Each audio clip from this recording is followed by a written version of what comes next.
نحمدہ و نصلی علی رسولہ الکریم اما بعد۔ اللہ تعالیٰ نے ہمیشہ یہ حکم دیا ہے کہ ترک تعلق کے بعد تجدید تعلق بھی کیا جائے۔ آدمی جس درجے کا گناہ کرتا ہے اسی درجے کا تعلق اللہ تعالیٰ سے منقطع کرتا ہے، اور اس انقطاع کے باوجود اللہ تعالیٰ نے مہربانی فرمائی اور لوگوں سے یہ کہا کہ توبہ کرو، اور توبہ کس چیز کا نام ہے؟ در حقیقت توبہ نام ہے تجدید تعلق کا۔ سو تعلق میں کمزوری آ جائے، تعلق میں رابطے میں کچھ اضمحلال طاری ہو جائے، اور تعلق میں کبھی خلل واقع ہو تو یہ خلل اور اضمحلال اور کمزوری سب معاف ہے، بس ایک چیز معاف نہیں ہے اور وہ بے وفائی ہے۔ اللہ کے ساتھ بے وفائی اتنا بڑا جرم ہے کہ کوئی جرم اس کے مقابلے میں گنا نہیں جا سکتا، اس لیے یہ بتایا گیا کہ تمہاری کمزوریاں معاف ہیں مگر تمہاری بے وفائی معاف نہیں ہے۔ تو انسان کو چاہیے کہ اللہ سے وفا کا ثبوت دے، اور یہی حالت اس کی اس وقت بھی ہے جب حضرت رسالت مآب صلی اللہ علیہ وسلم سے تعلق کمزور پڑ جائے تو اس تعلق میں کمزوری کو دور کرنے کے اسباب اور وسائل اختیار کرے، مگر حضرت رسالت پناہ صلی اللہ علیہ وسلم سے بے وفائی کرنا اور حضور اقدس صلی اللہ علیہ وسلم سے وفا کا تعلق نہ نبھانا، اس کا مطلب سیدھے سادے لفظوں میں یہ ہے کہ ان سے کوئی تعلق نہیں رکھنا۔ بے وفائی ترک تعلق کی واضح دلیل ہے۔ جہاں وفا کی نسبت قائم ہوتی ہے آدمی کوئی نہ کوئی تعلق تو رکھتا ہی ہے، اور جہاں وفا کی نسبت قائم ہونے کے بعد آدمی تعلق کا انقطاع کر لے تو اس کا مطلب یہ ہوا کہ یہ تعلق میں بے وفائی اور تعلق کو قطع کر دینا، تو اب کچھ باقی نہیں رہا۔ حضرت رسالت مآب صلی اللہ علیہ وسلم سے وفا کا سب سے بڑا ثبوت ان کے ساتھ تعلق ہے۔ کس انسان کا کتنا تعلق ہے، کس انسان کو ان سے کتنا ربط و ضبط ہے، کس انسان کو ان کا طریقہ حیات اپنانے کی کتنی توفیق ملی ہے، یہ سب کی سب چیزیں ظاہر و باہر ہیں، اور انسان کو صاف نظر آتا ہے کہ اس شخص کی زندگی پر رسول اللہ صلی اللہ علیہ وسلم کے اعمال کی چھاپ کتنی ہے۔ یہی وجہ ہے کہ دنیا میں جتنے بھی اسلام کے مفکرین اور دنیا میں جتنے بھی یہ بڑے بڑے علم کا دعویٰ کرنے والے لوگ ہیں، ان سب کو ایک ہی معیار پر پرکھا جا سکتا ہے، اور وہ اتباع سنت ہے۔ اگر کسی قائد میں اور حضرت رسالت مآب صلی اللہ علیہ وسلم کے روضہ مبارک پر دھاڑیں مار کر رو دینے اور بے ہوش ہو جانے والے شخص میں اتباع سنت نہیں ہے تو شیطان نے عشق کے نام پر اسے دھوکہ دے دیا ہے، اور لوگ بھی اپنی کم علمی اور کم فہمی کی بنیاد پر یہ سمجھنے لگے ہیں کہ انہیں اللہ کے رسول صلی اللہ علیہ وسلم سے بہت زیادہ محبت ہے، حالانکہ اگر اسے اتنی ہی محبت ہوتی تو یہ ان کی حیات طیبہ کا پیروکار کیوں نہ ہوتا، ان کی حیات طیبہ کو اپنا کیوں نہ لیتا۔ اس کی ایک چھوٹی سی مثال آپ دیکھیے کہ بچہ اسکول جاتا ہے اور جب اپنے جس ٹیچر سے سب سے زیادہ متاثر ہوتا ہے اسی کی زبان اور اسی کی حرکتیں اور اسی کی نشست و برخاست اپنے گھر میں بھی کرنے لگتا ہے، انہی کی طرح گفتگو کرے گا، اپنے استاد کی طرح بولے گا، کبھی کبھی بلیک بورڈ والد سے تمنا کر کے گھر منگائے گا، اس پہ لکھنا شروع کر دے گا، اس لیے کہ وہ ذہنی طور پہ اپنے استاد سے متاثر ہے اور اس شخصیت کو اس نے اپنے اندر سے اپنا لیا۔ حضرت رسالت مآب صلی اللہ علیہ وسلم میں آخر وہ کون سی کمی باقی ہے جو آج کے مسلمان اپنے اندر سے اسے نہیں اپنا سکتے؟ یہ سب کی سب چیزیں اور ان مسلمانوں کے اعمال، افعال، حتیٰ کہ ان کی سوچ تک رسول اللہ صلی اللہ علیہ وسلم سے بے وفائی پر مبنی ہے۔ اگر وفا ہوتی تو تعلق مضبوط ہوتا، وفا کے شواہد فراہم کرتے، وفاداری کو سامنے رکھتے تو وہ اعمال اور افعال کرتے جو حضرت رسالت مآب صلی اللہ علیہ وسلم کی حیات طیبہ میں تھے، اور ان کے احسان مند ہوتے۔ اور حضور اقدس صلی اللہ علیہ وسلم کے اتنے احسانات ہیں کہ دنیا میں کسی شخص کے انسانیت پر اتنے احسانات نہیں ہیں۔ یہی وہ وجہ تھی کہ حضرت موسیٰ علیہ السلام نے یہ کہا تھا کہ میرے مانند ایک رسول صلی اللہ علیہ وسلم تم میں آئیں گے، اور انہوں نے مناقب بیان کیے اور بتایا کہ وہ اللہ کے اس قدر محبوب فرد ہوں گے کہ اللہ اپنا کلام، اپنے احکامات ان کی زبان پہ جاری فرمائے گا، یعنی ان پر وحی کی جائے گی۔ اور اسی وجہ سے سیدنا مسیح علیہ السلام نے بتایا کہ میرے بعد ایک اور نبی آ رہا ہے اور اس کے ہاتھ میں چھاج ہوگا، اور وہ اس چھاج کے ذریعے سے گندم اور بھوسے کو الگ کر دے گا، اور گندم کو وہ محفوظ کر دے گا، اناج کو محفوظ کر دے گا، اور جو اس کے بعد بھس باقی رہ جاتا ہے اسے جلا دے گا۔ حضرت رسالت پناہ صلی اللہ علیہ وسلم کائنات میں آخری نبی اللہ کے، اور ان پر وحی کی گئی، اور انہیں بتایا گیا کہ آپ کے بعد اب کسی نبی نے نہیں آنا۔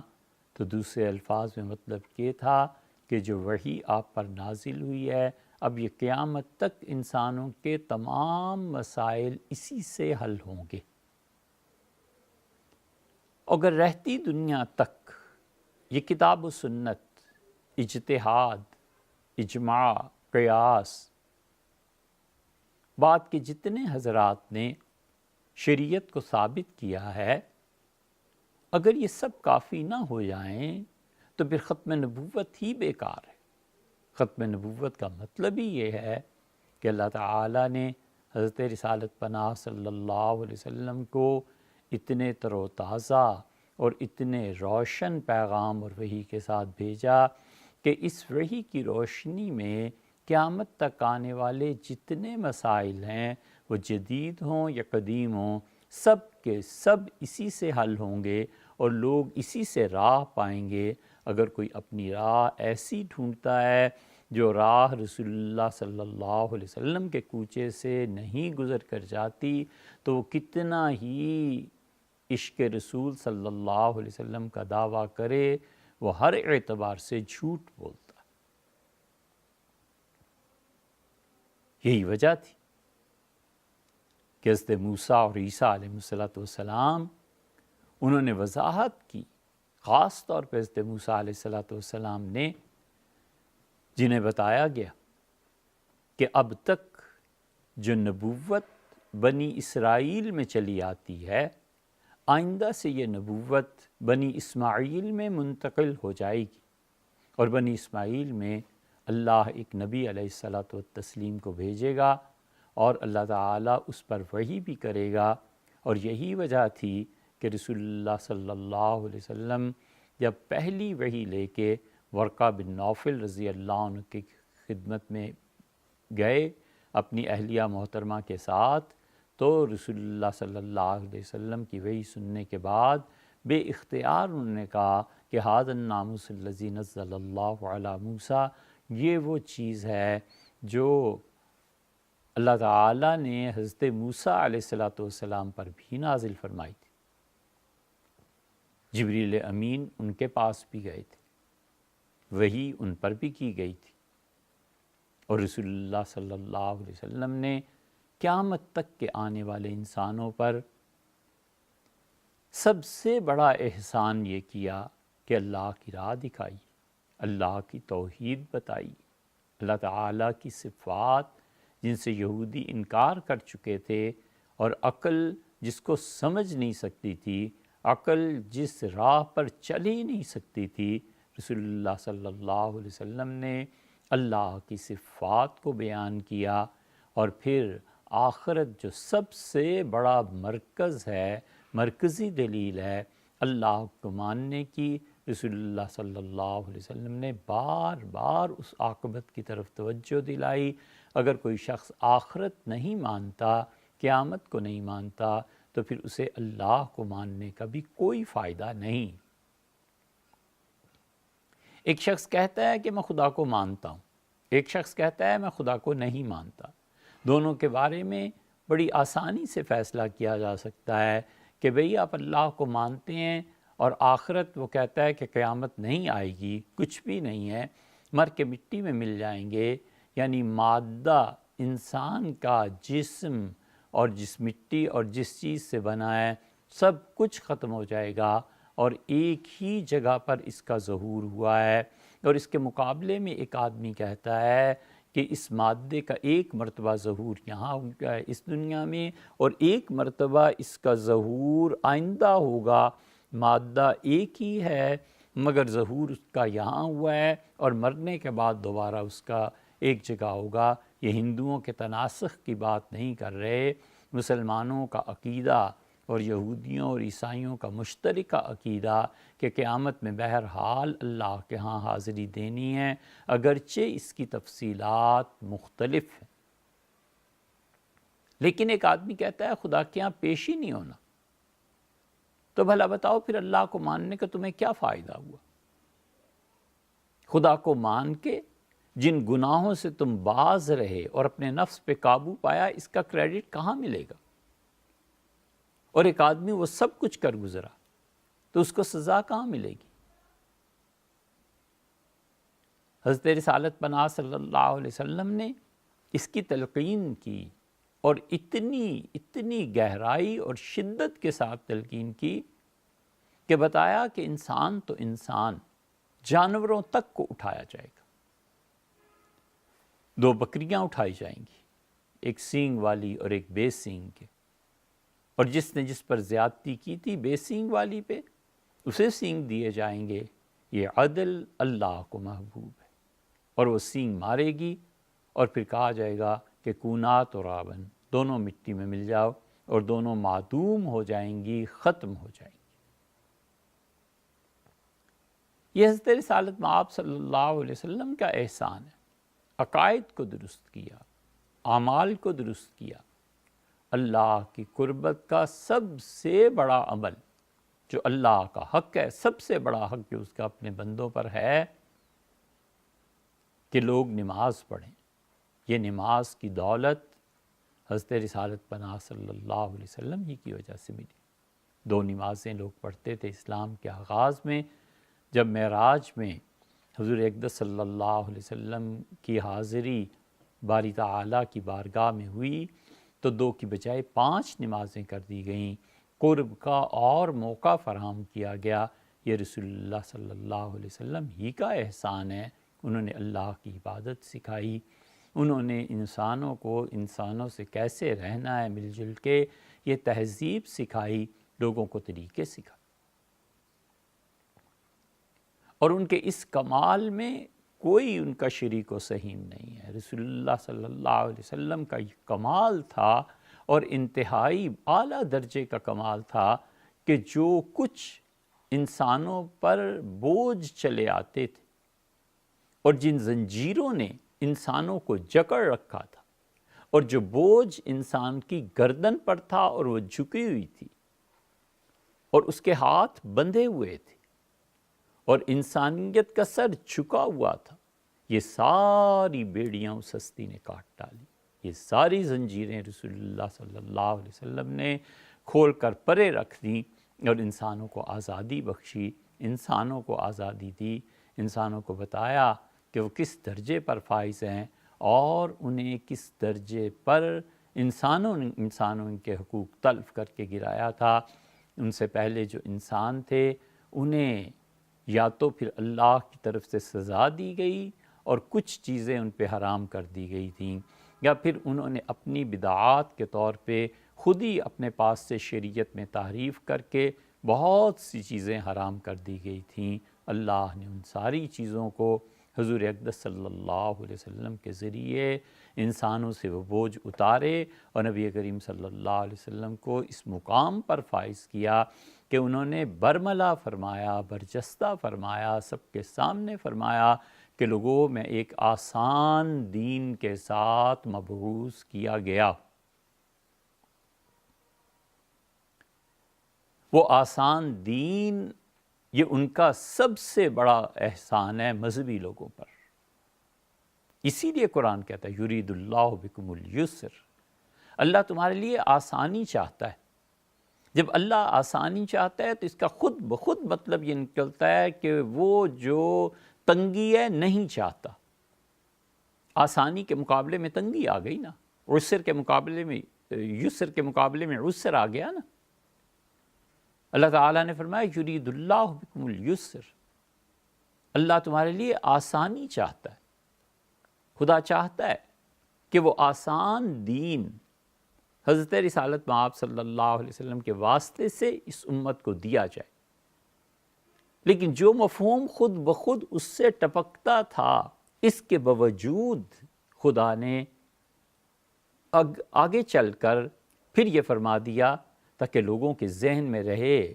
غبی سے غبی، کند ذہن سے کند ذہن میں بھی یہ آئے بات کہ دیکھو آسانی کے مقابلے میں تنگی آتی ہے، تم اس کا استنباط کرو گے، ممکن ہے کوئی ذہن اسے ہماری بات کو نہ سمجھے۔ فرمایا ولا یرید بکم العسر، اور اللہ تنگی نہیں چاہتا۔ جو مفہوم ٹپک رہا تھا اس مفہوم کو بالذات خدا نے واضح فرما دی۔ حضرت رسالت پناہ صلی اللہ علیہ وسلم کی زندگی وہ انسانوں کی آزادی، عمل میں سہولت، فتویٰ، فقہی احکامات جو یہودی اور عیسائی کرتے رہے کہ انسانوں کو جکڑتے رہے، وہ تمام جکڑن حضور اقدس صلی اللہ علیہ وسلم نے کاٹ کے پرے پھینک دی۔ اسی لیے ام المومنین حضرت عائشہ رضی اللہ عنہ کہتی ہیں، جنہوں نے حضور اقدس صلی اللہ علیہ وسلم کے زندگی کے کئی روشن سال اپنی آنکھوں سے ملاحظہ فرمائے، وہ کہتی ہیں کہ الا اختار ایسرہما، حضور صلی اللہ علیہ وسلم کو جب 2 کاموں میں اختیار دیا جاتا تھا کہ یہ کر لیں یا یہ کر لیں، الا اختار ایسرہما، حضور صلی اللہ علیہ وسلم ہمیشہ آسان کام کو پسند کرتے تھے۔ اسی لیے تو فرمایا کہ میرا دین آسان ہے۔ میں آسان دین کے ساتھ مبعوث کیا گیا ہوں۔ اور اسی لیے مسجد نبوی کی تعمیر جب شروع ہوئی تو صحابہ کرام رضی اللہ عنہم ایک ایک پتھر اپنے کندھے پہ رکھ کے لا رہے تھے، اور حضور صلی اللہ علیہ وسلم بھی ایک ہی پتھر اٹھا کر لا رہے تھے۔ اگر وہ دو اٹھاتے، ان میں طاقت بھی تھی، انہیں اللہ کا قرب بھی عزیز تھا، ثواب مزید ملتا، اس کی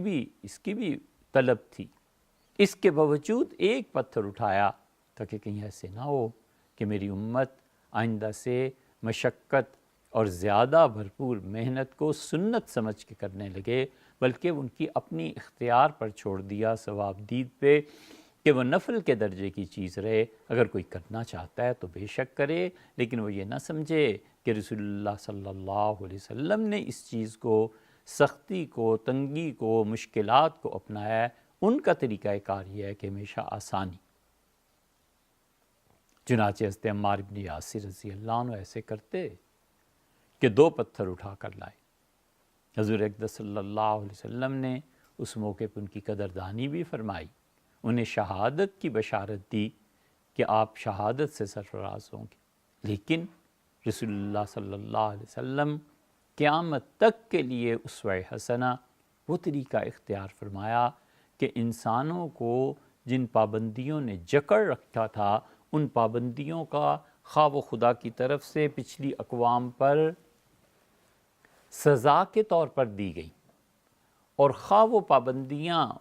ان کے مذہبی لوگوں نے، علماء نے خود سے گھڑ کر ان پہ عائد کر دی تھی، حضرت رسالت پناہ صلی اللہ علیہ وسلم نے دونوں کو ختم فرما دیا۔ یہودیوں نے ایک گوشت تھا اونٹ کا، اسے اپنے لیے حرام قرار دے دیا تھا، اور وہ سمجھتے تھے اور کہتے تھے اور عملاً اس بات کا اظہار کرتے تھے کہ اونٹ کا گوشت آل ابراہیم کے لیے حرام اور ممنوع ہے۔ حضرت رسالت پناہ صلی اللہ علیہ وسلم اگر خدا کے نبی ہیں تو یہ حرام گوشت کھاتے ہیں، یہ یہودیوں کا اعتراض تھا، اور عرب اس اعتراض کو سنتے تھے اور رسول اللہ صلی اللہ علیہ وسلم سے دوری اختیار کرتے تھے، بودھ تھا۔ اللہ تعالیٰ نے آیت نازل کی اور اللہ نے فرمایا کہ کل الطعام، سارے یہ جو گوشت تم حرام کہتے ہو، یہ ان کا کھانا اللہ نے جائز قرار دیا تھا، الا ما حرم اسرائیل علی نفسہ، سوائے اس کے کہ حضرت یعقوب علیہ السلام نے اونٹ کا گوشت کھانا خود سے چھوڑ دیا تھا، باقی کہاں یہ حرام ہے۔ قل فأتوا بالتوراۃ، اور ان سے کہیے لے آؤ تورات، اور تورات تمہارا اور ہمارا فیصلہ کرے گی۔ تمہارا دعویٰ یہ ہے کہ معاذ اللہ میں حرام گوشت کھاتا ہوں، یہ حرام کہاں پر تورات میں کہاں حرمت آئی ہے اونٹ کے گوشت کی، لے آؤ۔ اس لیے یہودی اگر یہ کہتے کہ موسوی شریعت میں اونٹ کا گوشت حرام ہے تو پھر بھی کوئی بات تھی۔ انہوں نے کہا شریعت ابراہیم علیہ السلام میں، حضرت ابراہیم علیہ السلام کا جو دین تھا، دین ابراہیمی میں اونٹ حرام ہے۔ حضرت رسالت مآب صلی اللہ علیہ وسلم نے وہ جانور جنہیں یہودیوں نے اپنی مت مارے جانے کے بعد حرام قرار دیا تھا، سب سے حرمت اور پابندی اٹھا دی اور کہا یہ چیزیں اللہ نے ان پہ حرام قرار دی تھیں، میں اس امت کے لیے جائز قرار دیتا ہوں۔ انہیں خدا نے سزا دی تھی، ہمارے لیے سزا نہیں ہے، اور وہ سزائیں ایسی شدید بھی تھیں کہ یہودیوں نے ان سزاؤں کے برعکس اس سزا میں جن جانوروں کے گوشت کو حرام کہا گیا تھا اسے حلال کر کے اللہ کی مخالفت کی، اور اتنی شدید مخالفت کی کہ لوگوں کو یقین ہو گیا کہ خدا نے تو کبھی ان چیزوں کو حرام کیا ہی نہیں تھا۔ اللہ تعالیٰ نے اسی لیے قرآن کریم میں فرمایا کہ ہم نے ان پہ یہ چیزیں حرام کی تھیں، یہودیوں پر سزا دی تھی، وَإِنَّا لَصَادِقُونَ، اور لوگوں ہم سچ کہتے ہیں، یہودی جھوٹ بولتے ہیں۔ یہ وہ انسانوں کے گردن میں حلال اور حرام کے باب میں بہت بڑی رکاوٹ تھی، بہت بڑی زنجیر تھی۔ پورے عربوں کے جزائر اور عرب ممالک پورے کے پورے اونٹ کے گوشت کے ساتھ وابستہ، اور ان کی تجارت، اور یہودیوں نے اسے حرام۔ حضور اقدس صلی اللہ علیہ وسلم جب تشریف آوری ہوئی، نبوت ملی، آپ نے کہا کہاں سے یہ حرام؟ ایک حد ہے کہ شریعت موسوی میں تم اسے حرام کہو، یہ تمہارا اپنا معاملہ ہے، لیکن شریعت ابراہیمی میں کہاں حرام؟ جب شریعت ابراہیمی میں نہیں ہے تو بنی اسرائیل کے بعد میں بنی اسماعیل میں آیا ہوں، اور میں انسانوں کے لیے اس چیز کو جائز قرار دے رہا ہوں۔ بہت بڑی چیز جو پابندی رسول اللہ صلی اللہ علیہ وسلم نے اٹھا دی اللہ کی وحی سے۔ اصل شارع اللہ ہے، اصل قانون دینے والا، بنانے والا اللہ ہے۔ فواتح الرحموت میں تفصیل سے بحث کی ہے۔ حضرت شاہ عبدالعزیز صاحب محدث دہلوی رحمۃ اللہ علیہ نے حجت اللہ البالغہ میں بھی اسی موقف کو لیا ہے، اور وہ کہتے ہیں کہ اصل شارع اللہ ہے، لیکن اللہ نے جس قانون کو بھی بنایا ہے وہ انسانوں تک پہنچے کیسے؟ وہ رسول اللہ صلی اللہ علیہ وسلم واسطہ ہیں، چینل ہیں۔ اللہ نے ان کے ذریعے سے یہ احسان فرمایا ہم پہ، اور رسول اللہ صلی اللہ علیہ وسلم نے احسان فرمایا کہ انہوں نے ایک ایک چیز بہت وضاحت کے ساتھ بیان کر دی۔ اب ایک اور مثال پر غور کیجیے کہ پرانی جتنی شریعتیں تھیں، کسی کے لیے یہ اجازت نہیں تھی کہ وہ دیت دے دے۔ خون کا بدلہ ہمیشہ خون تھا، قصاص جاری تھا۔ اگر کسی نے قتل کیا ہے، قتل کے عوض میں صرف قتل ہے اور کچھ نہیں۔ رسول اللہ صلی اللہ علیہ وسلم نے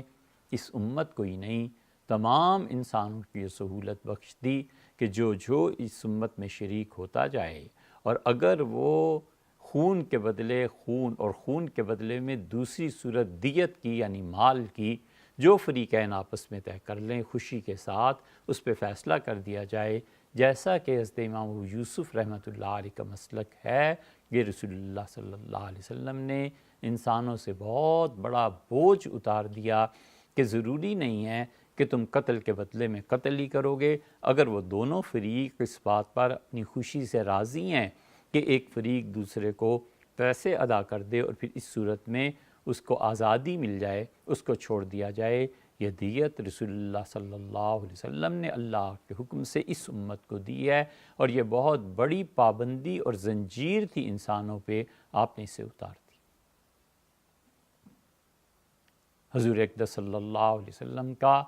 بہت بڑا احسان ہے، انہوں نے سمجھایا، انہوں نے بتایا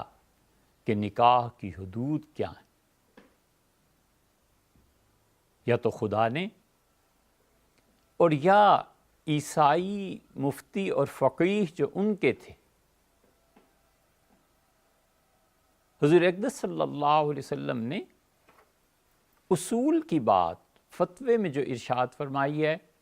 وہ کوئی بھی مفتی ہوں کسی بھی امت کے، اگر وہ رسول اللہ صلی اللہ علیہ وسلم کی بات سنیں مانیں، تو بنیاد کا پتھر یہ رکھا ہے کہ آپ نے فرمایا جو لوگ فتویٰ دینے میں سختی کرتے ہیں ہلک، مارے گئے، تباہ ہو گئے۔ فتویٰ لوگوں کو سہولت دینے کے لیے، فتویٰ لوگوں کو جکڑنے کے لیے نہیں ہے۔ فتویٰ اس لیے ہے کہ مشکلات کو حل کیا جائے، نہ کہ وہ فتویٰ لوگوں کے لیے مزید مشکلات پیدا کرتے۔ فتویٰ اس لیے ہے کہ اگر کوئی مفتی کسی چیز کو ناجائز کہتا ہے تو پھر حقیقت میں اس کا منصب ہے کہ اس کے مقابلے میں جو جائز چیز ہو سکتی ہے وہ بھی بتائے کہ اچھا یہ چیز اللہ نے منع کی ہے، لیکن اگر آپ اس چیز کو اس طرح سے کریں گے تو شریعت نے، خدا نے خود اس کی اجازت دی۔ اسی لیے رسول اللہ صلی اللہ علیہ وسلم ہلاک ہو گئے، مارے گئے، برباد ہو گئے وہ لوگ جو شریعت کو تنگ کرتے ہیں، لوگوں کے جینے کو تنگ کرتے ہیں، اور یہ وہ ٹھیک طرز عمل تھا جو ان یہودی اور عیسائی علماء کے ہاں جاری تھا۔ انسان ہمیشہ اعتدال میں رہے، نہ تو اپنے پاس سے شریعت گھڑے، یہ بہت بڑا سنگین گناہ ہے کہ لوگوں کی سہولت اس پر اتنی غالب آ جائے کہ اللہ اور رسول صلی اللہ علیہ وسلم کے احکامات کو پسے پشت ڈال دے اور انسانیت کے بھوت کو سر پہ سوار کر لے، اور دوسری ایکسٹریم پہ چلے جانا کہ وہ لوگوں کو جائز اور صحیح راستے سے بھی ہر وقت منع کرتا رہے، ہر کام میں، وہ بھی ناجائز۔ حضرت رسالت پناہ صلی اللہ علیہ وسلم سے پہلے یا تو اللہ ہی نے منع فرما دیا تھا، اور یا پھر عیسائی علماء نے اپنے پاس سے یہ بات گھڑ لی کہ چچا، پھوپھی، خالہ اور ماموں، یہ چاروں میں رشتے حرام ہیں، یعنی چچا زاد بہن اور بھائی، پھوپھی زاد بہن اور بھائی، اور خالہ زاد بہن بھائی اور ماموں زاد بہن بھائی، ایک دوسرے کے لیے حقیقی بہن بھائی کے حکم میں آتے ہیں، اور یہ رشتے حرام۔ یہ اللہ نے کرم فرمایا، یہ حضور اقدس صلی اللہ علیہ وسلم نے مہربانی کی، اور آپ نے نکاح کے باب میں یہ وسعت دی کہ نہیں، یہ سارے کے سارے رشتے جائز ہیں۔ اور سیدنا عمر رضی اللہ عنہ نے انہی چیزوں کو دیکھ کے فرمایا تھا